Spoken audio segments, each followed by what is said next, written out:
So when I think about the largest challenges in the water sector, I mean, we did an event a couple of years ago and we sort of asked the municipalities, we asked the companies what the biggest barriers to innovation in the province were. And a couple of things came up. One was the idea about regulations and the need to prove new technologies. That was sort of one of the barriers that came up.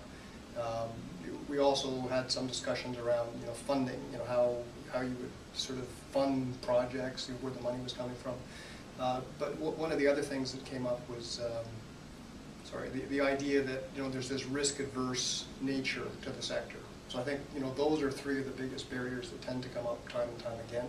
I would say that one of the other challenges that we see is quite often there's interesting technologies, but there's not necessarily really strong business cases for technologies in the marketplace, and sometimes that can be a barrier as well.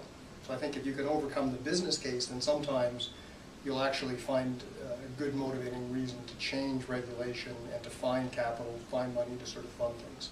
So, and the other thing on the risk side that we sort of see, one way to sort of knock that barrier down is by communicating around what's happening, best practices, who's doing what, sharing information. So there are challenges, but there's hopefully ways to overcome some of the challenges.